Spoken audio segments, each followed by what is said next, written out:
नित्यानंद प्रभु में ये वात्सल्य, दास्य और साक्ष्य तीन भाव विराजमान है। और प्रेम भक्ति दिया के वो भाषाएं जगत। नित्यानंद प्रभु ने प्रेम भक्ति प्रदान करके सबको प्रेम में डुबो दिया। अब श्री अद्वैत आचार्य गोसाई भक्त अवतार पहले जो वर्णन कराए हैं उसी का संकलन कर रहे हैं।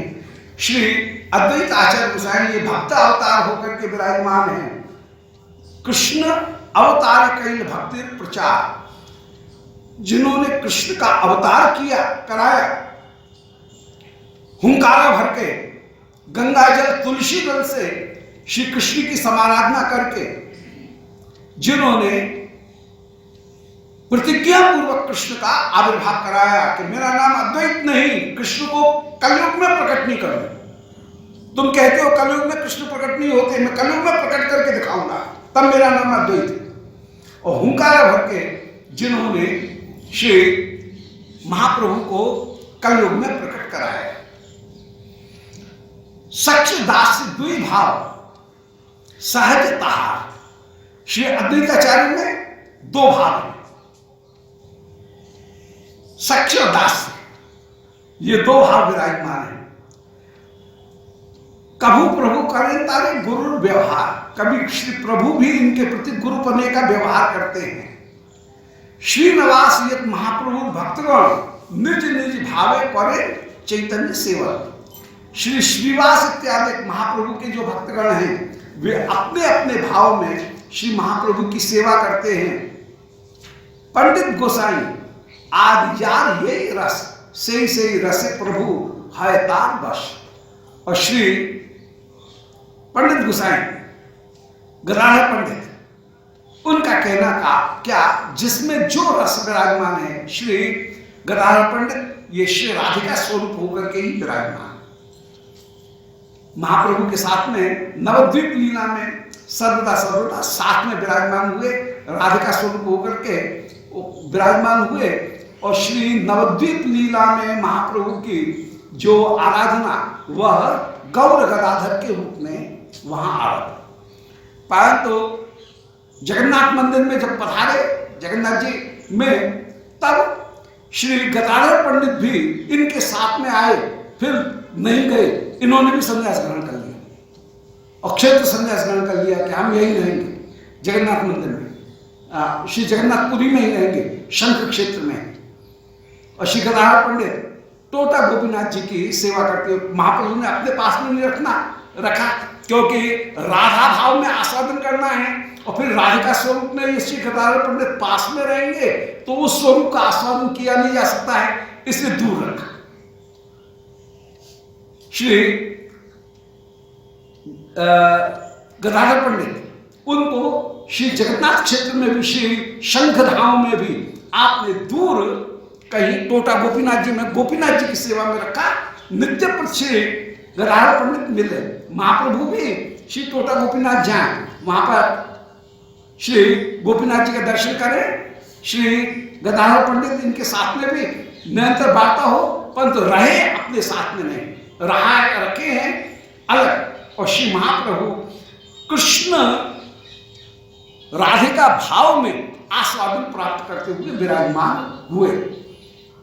और विरह भाव जो है उसको बनाए रखने के लिए आप उस समय श्री गंभीरा में जो कुब्जा जी के स्वरूप हैं काशीश्वर पंडित, उनके भवन में आप कहीं रह रहे हैं, जैसे मथुरा रह रहे हैं, इस भाव को कहीं धारण करते हुए श्री महाप्रभु विराजमान हुए।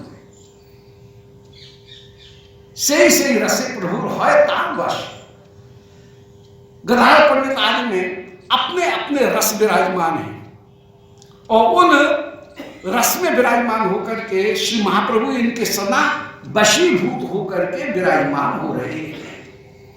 तेहो श्याम वंशी मुख गोपाल विलासी, इहो गौर कभू द्विज कभू तो सन्यासी। श्री कृष्ण तो ब्रज में श्याम स्वरूप होकर के विराजमान हैं, गोप विलासी होकर के वंशी बजाते हुए गोपाल लीला में विराजमान हैं, परंतु नवद्वीप में इहो गौर कभी द्विज, कभी ब्राह्मण वेश में, कभी सन्यासी के वेश में यहां पर श्री महाप्रभु अपने स्वरूप को छिपा करके अपने माधुर्य का आस्वादन कर रहे हैं।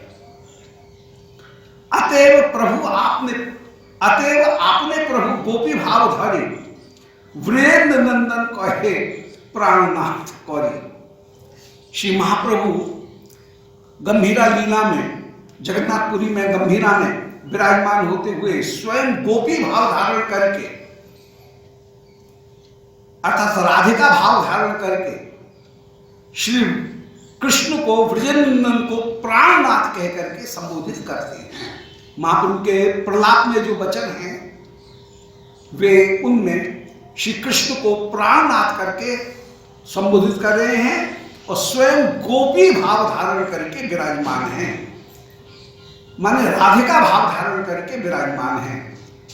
गोपी का तात्पर्य है कि इंद्रियों के द्वारा कृष्ण के माधुर्य का जो पान करे, गोभिप्यवती सा गोपी, जो इंद्रियों के द्वारा कृष्ण के माधुर्य का पान करे, शब्द स्पर्श रूप रसगंध इनका पान करते हुए विराजमान हो, उनका नाम गोपी, वे श्री राधिका ही।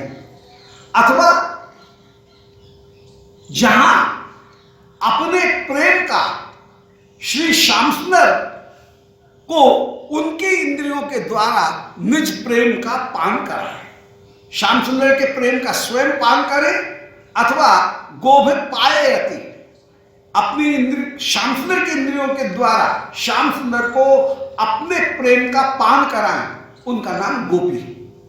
तो गोपी का एक अर्थ हुआ इंद्रियों के द्वारा श्याम सुंदर के माधुर्य का पान करने वाली राधिका।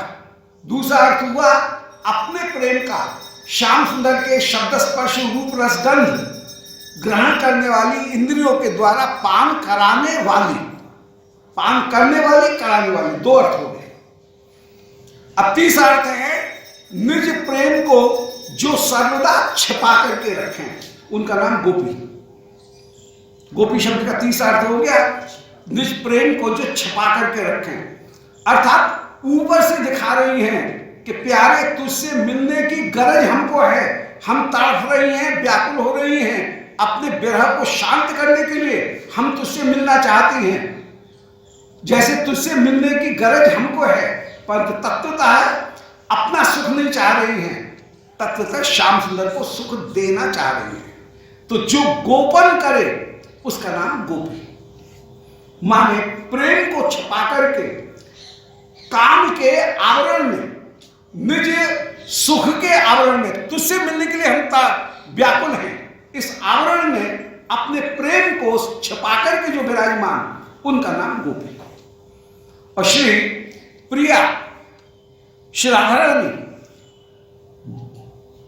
गोपी गीत के 19 श्लोक, उनमें 18 श्लोकों में यदि प्रकट रूप से उसका अर्थ देखें तो ये लग रहा है कि जैसे श्री राधिका ये कहना चाह रही हैं कि प्यारे तेरे मिलने की गरज हमको है, हम अपनी गरज के कारण तुझसे मिलना चाहती हैं, परंतु जब यह भाव नहीं रख सकती तब 19वें श्लोक में, एकदम अंतिम श्लोक में फिर वो तत्सुख सुखी भाव प्रकट हो गया।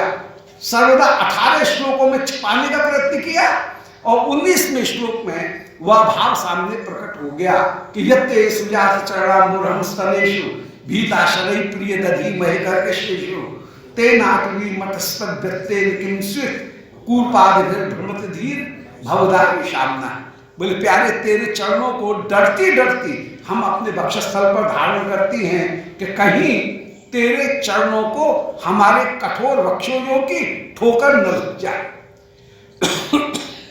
यहां पर तत्सुखी भाव, तेरे सुख में ही हम सुख मांग रही हैं, ये भाव प्रकट हो रहा है। तो गोपी का तीसरा अर्थ हुआ जो अपने प्रेम का को छिपाएं, काम के माध्यम से प्रेम का वर्णन करें। और गोपी का एक चौथा अर्थ है कि गो माने संपूर्ण पृथ्वी, उस पृथ्वी का जो प्रेम का दान करके पालन करने वाली हैं। गो माने पृथ्वी और पी का तात्पर्य है उसका पालन करने वाली होकर के जो विराजमान श्री राधिका प्रेम का ही बिंदु प्राप्त करके सारा संसार जीवित है। राधिका प्रेम का ही आश्रय ग्रहण करके सारी भक्ति सिद्धांत विराजमान है। उस प्रेम की मूल आश्रय होकर के श्री विश्वानंदिनी निकुंजेश्वरी श्री स्वामी वे ही स्वामी एकमात्र विराजमान है, और जितने भी रसिक जन हैं उन सब का पालन करने वाली होकर के वे श्री किशोरी जी विराजमान हैं। वे गोपी होकर के सारे विश्व का, सारी पृथ्वी का पालन करने वाली होकर के वे विराजमान हैं। उनके ही वचनों का आश्रय ग्रहण करके सारी वाणी वह प्रवृत्त हो रही है। जितना भी वैभव है वाणी का वैभव, वह भी उनके श्री राधिका के कृपा के द्वारा ही प्रवृत्त होते हुए विराजमान है। ऐसे वे गोपी होकर के विराजमान। तो गोपी के कई अर्थ हो गए। इंद्रियों के द्वारा जो पान करें, इंद्रियों के द्वारा जो पान कराएं, जो अपने प्रेम को छिपा करके रखें, जो वाणी के द्वारा अपने हृदय के भावों को प्रकट करें, जो प्रेम दान करके सारी पृथ्वी का पालन करते हुए, त्रिलोकी का, विश्व का पालन करते हुए जो विराजमान है, उनका नाम गोपी। और उस गोपी भाव को ही धारण करके, श्री राधा भाव को धारण करके वे विराजमान हैं। श्रीमद् महाप्रभु उसी गोपी भाव को धारण करके विराजमान हैं। अतएव आपने प्रभु गोपी भाव धरी, स्वयं श्री कृष्ण गोपी भाव धारण करके विराजमान हैं, और वे ब्रजेंद्र नंदन को है प्राणनाथ कौरी। और श्री महाप्रभु ब्रजेंद्र नंदन को प्राणनाथ कह करके ही पुकारते हैं। से कृष्ण से गोपी परम विरोध, अचिंत्य चरित्र प्रभु अति सुदुर्बोध। अब कोई ये कह सकता है कि स्वतः करते कर्म विरोध हो जाएगा, एक व्यक्ति स्वयं कर्ता बन जाए, स्वयं कर्म बन जाए, ये कैसे होगा? वे गोपी और वे कृष्ण दोनों एक जगह कैसे हो जाएंगे? विषय अलग होगा, आश्रय अलग होगा, परंतु महाप्रभु में स्वयं ही आश्रय होकर के वे विराजमान, और स्वयं कृष्ण ही विषय होकर के विराजमान, स्वयं में राधिका वे ही आश्रय होकर के विराजमान हैं, और विषय श्री कृष्ण वे ही विषय होकर के विराजमान। तो से ही कृष्ण और से ही गोपी परम विरोध। वे खुद भी कृष्ण बन जाए, खुद ही गोपी बन जाए, ये तो विरोध की बात हो गई। बोले अचिंत्य चरित्र प्रभु अति दुर्बोध। बोले यही अचिंत्यता है, और इस अचिंत्य चरित्र को धारण करके श्री प्रभु वास्तव में सुदुर्बोध होकर के विराजमान है। श्री महाप्रभु लीला यह अत्यंत सुदुर्बोध होकर के विराजमान है। श्री राधा भाव और द्युति दोनों को महाप्रभु धारण करके विराजमान है। भाव को धारण करके तो श्री महाप्रभु हैं कृष्ण, परंतु राधिका भाव के द्वारा कृष्ण के माधुर्य का आस्वादन ले रहे हैं, और गोपी कांत द्युति धारण करके विश्व को उस प्रेम का दान कर रहे हैं। तो भाव भी धारण करना और कांति भी धारण करना, भाव के द्वारा स्वयं आस्वादन लेना मुख्य रूप से हैं दोनों चीज, परंतु मुख्य रूप से भाव के द्वारा कृष्ण विषय होते हुए भी आश्रय जाति प्रेम का आस्वादन ले रहे हैं, और राधिका भाव धारण करके, गौर कांति धारण करके जो प्रेम है उसको उदार रूप में सबको बांट रहे हैं। क्योंकि कृष्ण कंजूस हैं, परंतु गौरी उदार है, वो सबको बांटते हैं। तो गौरी रूप में उदार होकर के उस प्रेम को सबको बांट रहे हैं। कृष्ण रूप में, कृष्ण रूप में ये रखते तो कृष्ण कंजूस है।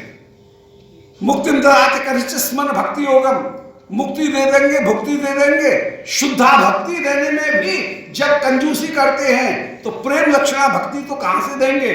परंतु गौरी इतनी उदार है कि वे सर्वोत्तम जो गुह्यतम वस्तु है, उस गुह्यतम वस्तु को भी वे कृपा करके प्रदान कर देती हैं। सबको दुर्लभ जो वस्तु है वो प्रदान कर देती है। इसलिए अचिंत्य चैत्र प्रभु अति सुदुर्बोध, केवल दुर्बोध ही नहीं सुदुर्बोध होकर के श्रीमद् महाप्रभु का चरित्र है, जहां पर स्वयं ही आश्रय, स्वयं ही विषय। जिससे प्रीति की जाए उसका नाम है विषय, जो प्रीति करे उसका नाम है आश्रय। श्री कृष्ण है विषय मुख्य और श्री राधिका है मुख्य आश्रय। यद्यपि श्रृंगार रस में दोनों के विषय आश्रय होते हैं, परंतु यहां पर मुख्य रूप से श्री कृष्ण विषय हैं, श्री राधिका आश्रय होकर के विराजमान है। इथे तर्क करी के हो ना कर संशय, बोले यहां पर कोई भी तर्क मत करो, क्योंकि अचिंत्या खलु ये भावा नतांस तर्केण योजयेत। अब योजयेत में जो विधिलिंग का प्रयोग किया गया वो आदेश है। जैसे परस्त्री न गच्छेत, अब इसमें कोई नन्नू नचे नहीं कर सकता है, जो कह दिया बस, कोई विवाद मत करो। ऐसे अचिंत्य जो भाव है वहां पर हुक्म हो गया कि अचिंत्या खलु ये भावा नतांस तर्केण योजयेत, इनमें तर्क मत लगाओ जी, बंद करो तर्क, हमने जो कह दिया उसको मानो। तो शास्त्र भी ये विधिलिंग का प्रयोग करके कह रहे हैं कि अचिंत्य जो वस्तु है उसमें तर्क को कहीं रोक दिया जाएगा, तर्क करने की जरूरत नहीं है। फिर शास्त्र की आज्ञा को ही प्रधान करके माना जाएगा, गुरु की आज्ञा को ही प्रधान करके माना जाएगा। तर्क करोगे तो कब तक तर्क करोगे, फिर अंत में जाकर के शास्त्र की आज्ञा को ही मानना पड़ेगा।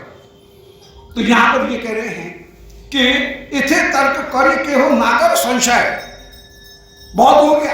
जहां तक बात को दृढ़ करने के लिए कोई बात कही थी, एक दो तर्क की बात सुनी, अब तर्क पे तर्क करते जाओगे तो वो गलत होगा, इसलिए संशय मत करो।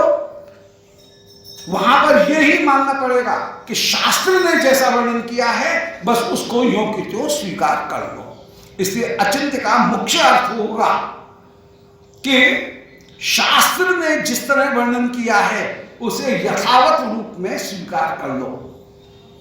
इसलिए अचिंत्य के एक अर्थ के तर्कातीत होकर के विराजमान, परंतु यह अर्थ ज्यादा नहीं चलेगा, कुछ दूर चलेगा, फिर इसके बाद में लौट के आना पड़ेगा वही कि शास्त्र की आज्ञा है बस मान जाओ, अब तर्क मत करो। तर्क की तो कोई सीमा है नहीं, एक तर्क करोगे, दूसरा करोगे, तीसरा करोगे, अनंत तर्क होते हुए चले जाएंगे।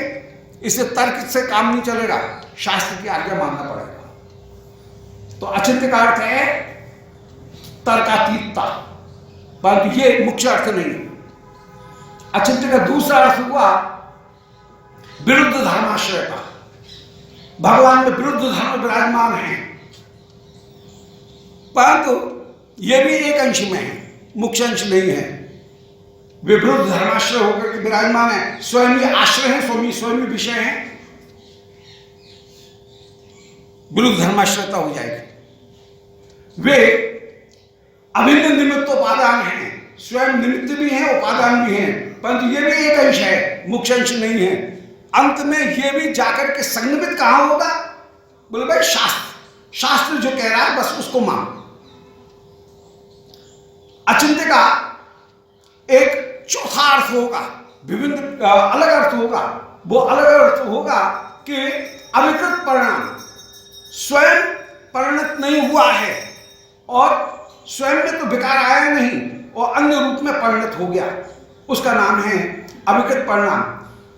मिट्टी स्वयं तो समाप्त हुई नहीं और घड़े के रूप में परिणत हो गई, सोना स्वयं बिगड़ा नहीं और कुंडल के रूप में परिणत हो गया, कड़े के रूप में परिणत हो गया, कटक कुंडल के रूप में वह परिणत हो गया।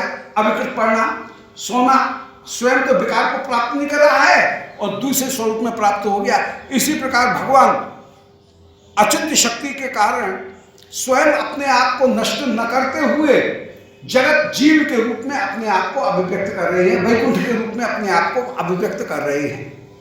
अभिव्यक्त परिणाम, पर ये भी एक अंश की है, मुख्य बात नहीं है, सारी चीजों को कवर नहीं करेगी, सारी चीजों को कवर करेगी केवल एक चीज, वो है शास्त्र ने जो कहा उसको चुपचाप मान लो। और अचिंत्य का एक अर्थ है कि आविर्भाव तिरोभाव। भगवान कभी किसी चीज को प्रकट करते हैं, कभी किसी चीज को प्रकट नहीं करते हैं। अचिंत्य शक्ति है, उनकी अचिंत्य शक्ति कभी उनके किन्हीं गुणों को प्रकट करती है, किन्हीं गुणों को प्रकट नहीं करती है। पर ये भी एक अंश है। अचिंत्य का मुख्य अर्थ होगा कि हमारी बुद्धि काम नहीं करेगी, शास्त्र ने जो कहा है उसको उस रूप में ही स्वीकार करो, ये अचिंत्य का मुख्य अर्थ होगा। तो अचिंत्य की यो व्याख्या कई प्रकार से की जा सकती है। संकलन करने का प्रयत्न करते हैं, फिर से दोबारा स्मरण करने का प्रयत्न करते हैं। अचिंत्य का एक अर्थ है तर्कातीतता। अचिंत्य का दूसरा अर्थ हुआ जहां विरुद्ध धर्माश्रयता। फिर अचिंत्य का एक अर्थ हुआ कि अविकृत परिणाम। अचिंत्य का फिर एक अर्थ हुआ आविर्भाव तिरोभाव। फिर अचिंत्य का एक अर्थ होगा विरुद्ध धर्म में एक साथ आना। मुख्य जो अर्थ है वो मुख्य अर्थ है शास्त्र जैसा वर्णन कर रहा है वो हम मानेंगे, क्योंकि मनुष्य के तर्क, मनुष्य की बुद्धि भ्रम प्रमाद विप्रलिप्सा से युक्त है, परंतु शास्त्र के वचन भ्रम प्रमाद विप्रलिप्सा करना पाटप इन चार दोषों से सर्वथा मुक्त हैं। इसलिए भगवान का निर्धारण हम अपनी बुद्धि के आधार पर नहीं कर सकते हैं, भगवान का निर्धारण हम शास्त्र के आधार पर ही करते हैं। शास्त्र ने जैसा कह दिया उसको मानो, वो हमारी बुद्धि से प्राप्त होने वाला नहीं है। शास्त्र जो बता रहे हैं उसको उस रूप में ही स्वीकार करो, और भगवान को इसी प्रकार से शास्त्र ने वर्णन किया। इस प्रकार अचिंत्य अद्भुत शास्त्र में जैसा वर्णन किया गया वो श्री कृष्ण चैतन्य का जो विहार है वो अचिंत्य अद्भुत होकर के विराजमान चित्र भाव, चित्र गुण, चित्र व्यवहार। श्रीमद् महाप्रभु में विचित्र भाव हैं, विचित्र गुण हैं, विचित्र व्यवहार श्रीमद् महाप्रभु करते हुए विराजमान हो रहे हैं। और श्री तर्कातीत व्यवहार, भाव और गुण इनको प्रकट करते हुए विरुद्ध धर्माश्रय गुणों को, तर्कातीत गुणों को प्रकट करते हुए श्रीमद् महाप्रभु प्रकट होते हैं। उनमें अचिंत्य विहार विराजमान है। और अचिंत्य अखिल भाव नातांस्तर्केण योजे, जो अचिंत्य भाव हैं उनके लिए शास्त्र ने कह दिया कि न योजयेत, ये आदेश हो गया, ये गुरुसम्मत पदावली हो गई कि उसमें तर्क लगाने की जरूरत नहीं। तर्क यहां नहीं मानेंगे दुराचार। अब जो तर्क की बात है, जो तर्क लगाए वो दुराचारी है। कुंभीपाक पचे तार नाहिक निस्तार, वो कुंभीपाक में मरेगा, पचेगा, उसका निस्तार नहीं है। वही कह रहे हैं कि अचिंत्य अखिल भाव परम यच्चो तत् अचिंत्यत्व लक्षणम, कि माया के स्वभाव से जो परे होकर के विराजमान हैं यही अचिंत्य का लक्षण है। अचिंत्य किसको कहेंगे? जो चिन्मय होकर के विराजमान हैं, माया के द्वारा रचित नहीं है, ये अचिंत्य है। इसलिए अचिंत्य वस्तु का वर्णन प्राकृत चिंत्य बुद्धि के द्वारा नहीं किया जा सकता है, वह अचिंत्य वाणी के द्वारा ही उसका वर्णन किया जा सकता है। इसलिए वाणी को चुपचाप स्वीकार कर लो, वेद के वचनों को स्वीकार कर लो। ये अचिंत्य प्रकृति से जो परे है उसको प्राकृतिक वस्तु से उसका निर्धारण नहीं किया जा सकता, उसका निर्धारण अप्राकृत वाणी से ही होगा। यही अचिंत्यता का लक्षण है। अद्भुत चैतन्य लीला यार विश्वास से जन पाए चैतन्य पाद पद पाश। जिसको श्री चैतन्य लीला में अद्भुत विश्वास है वो ही जन श्री चैतन्य के चरण कमल की निकटता, चैतन्य के चरण कमलों की प्रीति की पाश को प्राप्त कर सकता है। चैतन्य चरणों की निकटता, और निकटता ही प्रेम का बंधन, चरण प्रेम के बंधन को वही व्यक्ति प्राप्त कर सकता है। प्रसंग कहे यही सिद्धांत सार प्रसंग में ये सिद्धांत के सार का निरूपण किया। यह यही सुने शुद्ध भक्ति हो तार। इसको जो सुनेंगे उनके हृदय में शुद्ध भक्ति होगी। लिखित ग्रंथेर यदि करे अनुवाद तभी से ग्रंथेर अर्थ पाइए आस्वाद। समस्त ग्रंथों में जो कुछ लिखा जा चुका है उसका मैंने केवल अनुवाद मात्र किया है, अपनी तरफ से कुछ भी नहीं लिखा है। पहले से लिखा जा चुका है उसका मैं अनुवाद माने पीछे कथन, उसको मैं केवल रिपीट मात्र रिप्रेजेंट मात्र कर रहा हूं। उसको अनु माने पीछे, बाद माने प्रस्तुत, मैं उसको केवल प्रस्तुत मात्र कर रहा हूं। तभी से ग्रंथ अर्थ पाइए आस्वाद। तभी ग्रंथ में कहे हुए जो विषय हैं उनका आस्वादन प्राप्त किया जाएगा। नहीं तो कोई ये एक मिनट में एक वाक्य कह करके सब खारिज कर देगा। अजी तुम अपने मन से कह रहे हो जी, तुम्हारे मन की कल्पना कर लो, बात खत्म हो, सत्यानाश। इसलिए यहां पर कह दिया कि अपनी तरफ से कुछ भी नहीं कह रहा हूं, जो कुछ भी है ये शास्त्रों में पहले से विद्यमान है। और अचिंत्य का अर्थ ही ये है कि शास्त्र में जैसा वर्णन किया है उसको स्वीकार करो। शास्त्र में इसी तरह का वर्णन है। लिखित ग्रंथे देख ग्रंथे भागवते व्यासेर आचार कथा कही अनुवाद करे बार बार। श्रीमद् भागवत में श्री वेद व्यास जी का भी यही आचरण है। इसलिए भागवत ग्रंथ में जो अंत में जितनी भी लीलाएं हैं उनका वे कहीं से फिर से अनुवाद करते हैं। माने जैसे द्वादश स्कंध के 12वें अध्याय में द्वादश स्कंध के अर्थों का निरूपण किया गया, चिट्ठा की कथा सूची अनुक्रमण का जैसे नहीं कही गई, इसी प्रकार हमने जो कुछ भी कहा है उसका हम यहां पर अब उसको रिपीट कर रहे हैं। जैसे विद्यार्थी को अध्यापक पढ़ा करके फिर अंत में निष्कर्ष टिप्स दे देता है, इसी प्रकार यहां पर वर्णन करने के बाद में पूरा जो इस आदि लीला का प्रकरण है उसके सार को प्रस्तुत कर रहे हैं। इसका अनुवाद मात्र कर रहे हैं, मतलब उसको रिवीजन करा रहे हैं। और रिवीजन कराते हुए उसको उसके सार को निरूपण कर रहे हैं। ताते आदि लीला करे परिच्छेद गणन। आदि लीला के जो परिच्छेद हैं उनकी गिनती कर रहे हैं।